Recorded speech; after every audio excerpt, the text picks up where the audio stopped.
जय श्रीमन नारायण। जो टिप्पणी मैं देने जा रही हूँ वो रामानुजदास श्रीमान गट्टू वेणुगोपाल स्वामी द्वारा दी जा रही है। अध्याय 15 पुरुषोत्तम प्राप्ति योग श्लोक 2। अधश्च ऊर्ध्वञ्च प्रसृताः तस्य शाखाः गुणप्रवृद्धा विषयप्रवालाः अधश्च मूलानि अनुसन्ततानि कर्मानुबन्धीनि मनुष्यलोके। ओम।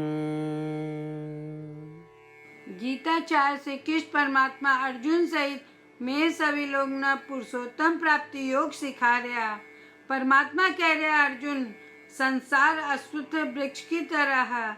अश्वत्थ वृक्ष की शाखाएं ऊपर और नीचे तक फैली हुई है और यह वृक्ष 3 गुणों द्वारा पोषित हुआ, ध्वनि, स्पर्श, रूप, स्वाद और गंध, जो हमारी इंद्रियां अनुभव कर रहा। यह सभी इंद्रिय विषय है और यह इंद्रिय विषय इस अश्वत्थ वृक्ष का अंकुर है। पेड़ की जड़ा कर्मों का रूप में नीचे की ओर फैली हुई है, जो देहधारी आत्माओं ने इस संसार में बार बार जन्म और मृत्यु के चक्र में बांध सका है। यहाँ कहकर श्री कृष्ण परमात्मा संसार की तुलना अश्वत्थ वृक्ष कर रहा है। इसलिए आओ मैं यह समझा कि यदि मैं जो भी कर्म करा वो श्रीमन नारायण की सेवा का रूप में किए जावा है, तो यह कर्म मानव बांधा को नहीं है, जिससे मैं इस संसार जन्म और मृत्यु के चक्र न तोड़ सका हाँ और श्रीमन नारायण न प्राप्त कर सका हाँ। श्री कृष्ण परमात्मा की शिक्षाओं पर ध्यान करता हुआ आओ मैं श्री कृष्ण परमात्मा या श्रीमन नारायण का प्रति समर्पण करके अपना जीवन न सार्थक बनाने को प्रयास करा और श्री कृष्ण परमात्मा का शब्द न श्लोक का रूप में वही दोहरावा जय वो है। अधश्चोर्ध्वञ्च प्रसृताः तस्य शाखाः गुणप्रवृद्धा विषयप्रवालाः अधश्च मूलानि अनुसन्ततानि कर्मानुबन्धीनि मनुष्यलोके। जय श्रीमन नारायण। श्रीमद् भगवद गीता को संपूर्ण सार श्री कृष्ण परमात्मा द्वारा अध्याय 18 श्लोक 65 से 70 में 8 काम करना दिया गया है। श्री कृष्ण कहा, मन वो लोग पसंद है जो ये 8 बातों को पालन करे। मैं भी भक्त के हर तरह से रक्षा करूँगा।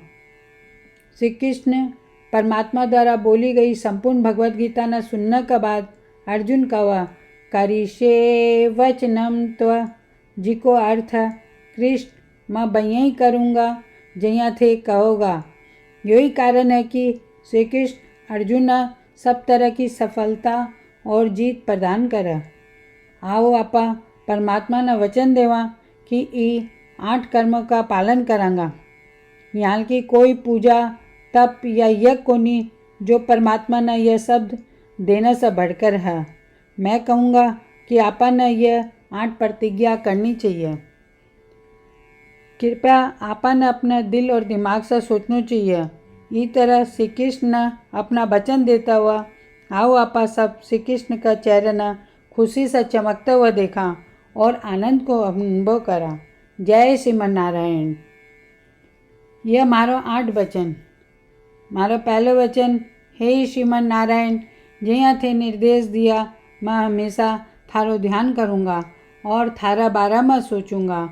मारो दूसरो वचन, हे श्रीमन नारायण, जया थे सलाह दिया मैं हमेशा थारो भक्त रहूँगा। मारो तीसरो वचन, हे श्रीमन नारायण, मैं अपना सारा काम थारी सेवा का रूप में और थारी संतुष्टि के लिए करूँगा। मारो चौथो वचन, हे श्रीमन नारायण, जया थे अनुसरण करना बोला था, मना पूरा विश्वास है कि मैं थारो हूँ, सदा थारा हाथ जोड़ूंगा और नमस्कार करूँगा। मारो 5वां वचन, हे श्रीमन नारायण, मना थारा शब्द माम एकम शरणम व्रज याद आवा जो थे अकेला ही समर्पण करना बोला था। श्रीमन नारायण मैं केवल थाना समर्पण करूँगा। अरे छठो वचन, हे श्रीमन नारायण मन थारा सब माँ सुचाहा याद आवा थे माना शोक न करने को आश्वासन दिया। अब मैं शोक को नहीं करूँगा। मारो सातों वचन, हे श्रीमन नारायण थे श्रीमद् भागवत गीता देकर मारा सभी पर कृपा किया हो और आशीर्वाद दिया हो। मैं कम से कम एक श्लोक पढ़ना या सुनने को वादो करूं। मारो आठों वचन, हे श्रीमन नारायण थे सारी मानवता ने गीता प्रदान किया हो। गीता में थारा दिव्य शब्द भी भक्ता तक फैलाने को प्रयास करूँगा जो गीता से अपरिचित था। मैं अबार परमात्मा ने 8 वचन दिया हाँ। मैं रोज श्रीमन नारायण ने वचन देवा कि मैं वहीं ही करूँगा जिया वो कहोगा। अपना आप में यह एक महान पूजा है। आओ आपा सब अटल विश्वास के साथ वचन देवा। जय श्रीमन नारायण। अधश्च ऊर्ध्वञ्च प्रसृताः तस्य शाखाः गुणप्रवृद्धा विषयप्रवालाः अधश्च मूलानि अनुसन्ततानि कर्मानुबन्धीनि मनुष्यलोके। ॐ अधश्चोर्ध्वञ्च प्रसृताः तस्य शाखाः गुणप्रवृद्धा विषयप्रवालाः अधश्च मूलानि अनुसन्ततानि कर्मानुबन्धीनि मनुष्यलोके।